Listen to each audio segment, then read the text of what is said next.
Oh,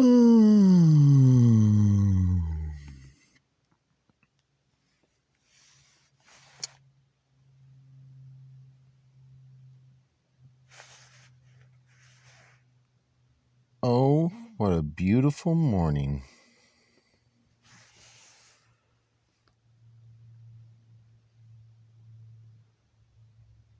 The really real of what it's like waking up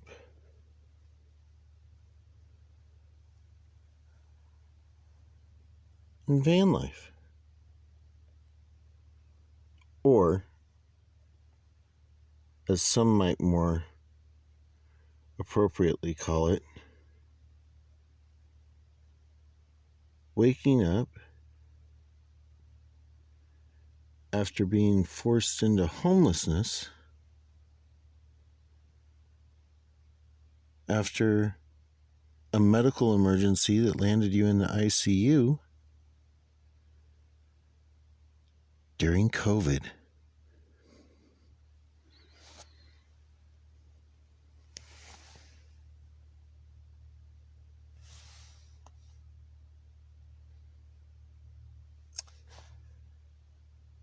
I don't know about you,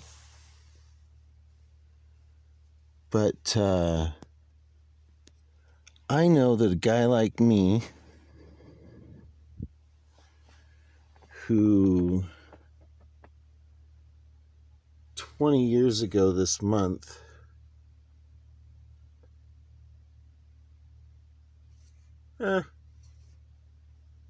was 1 year away from his first contract, selling his dream, the dream of vacation ownership on the streets of New York City, in homes of people that built towers that were, well, who knew that a little under 8 short months from now would be falling in flames, burning to the ground, because somebody decided it would be a good idea to fly some airplanes into them. Oh, hey, look at this turkey. Look at that guy.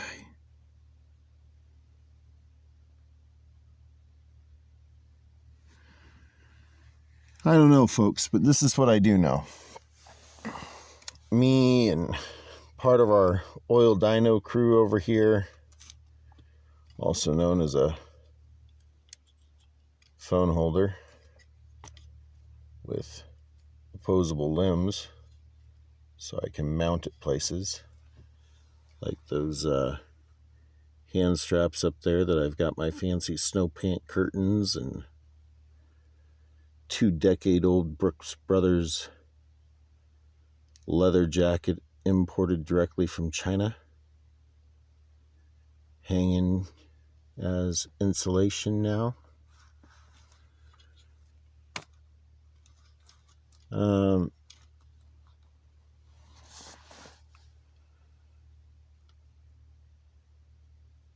Don't know what the big guy up there, what exactly his plan is. Never have. But what I do know is that a guy like me isn't going to let a situation like this keep me down. It's going to be a beautiful, sunshiny day. We've got all the condensation that's built up here because I don't have a good ventilation system going on, so I'm about ready to get up and do my morning window cleaning, aka mold prevention routine. And I'm guessing it's probably about 30 or so degrees right now in the Great Pacific Northwest. So I'll throw on a jacket and a couple extra layers to stay warm while I do it. And then I'm extremely grateful for people like these guys who let me park in their driveway, get up even earlier than I do to unlock the back door, let me into their pod, share their food with me,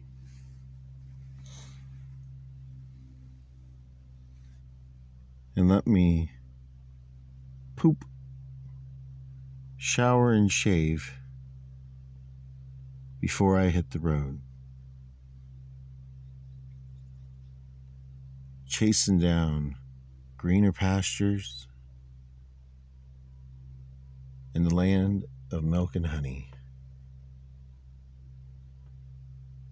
Because where I come from,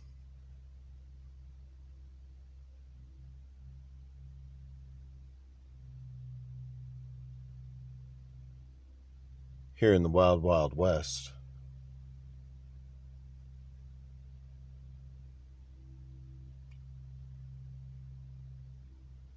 they didn't have roofs like these when it all started.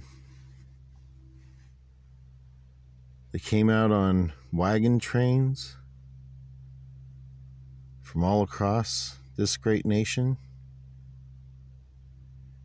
made friends with the local people that lived here at the time, and partnered with them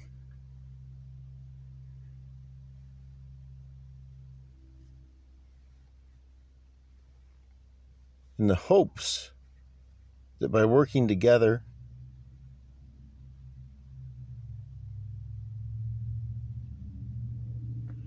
they might be able to save the trees from some bugs that had got to the top. And we're turning our beautiful green evergreens into red, dead tops.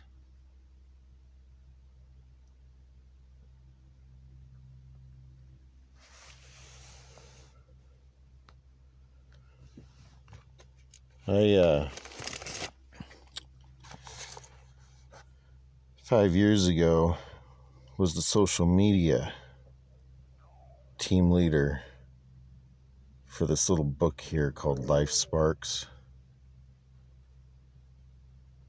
Had no idea that I was going to get to share a story in here called It's Time to Go Now. Story about my first real near-death experience. But this is the one that I gave to my 96-year-old grandpa, and it's been pretty beat up here rolling around in this truck with me. But when I gave him this book after it became an Amazon top 10 bestseller on day one,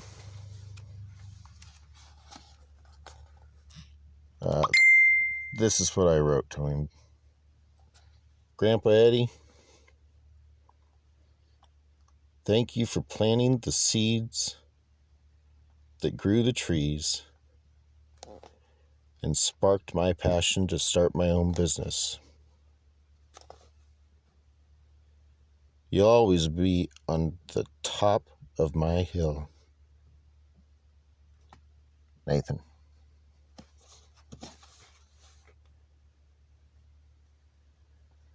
Now everybody calls me Nate, and I'm happy to go by that name.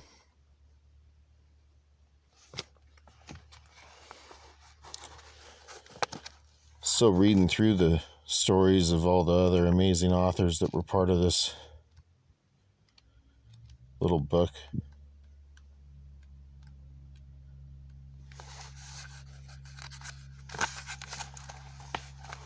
But if you haven't read my story,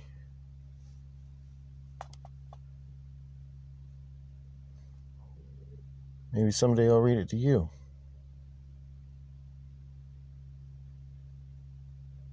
Life is either a daring adventure or nothing. Helen Keller. Here, in the spring of 2021,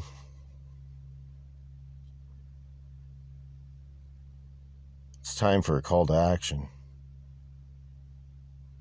And this is my call to you.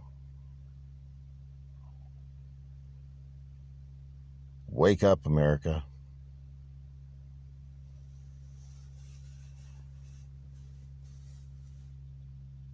If you're still sitting on the couch, get up.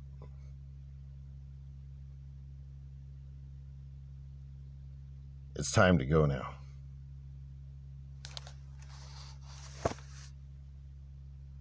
Let's do this.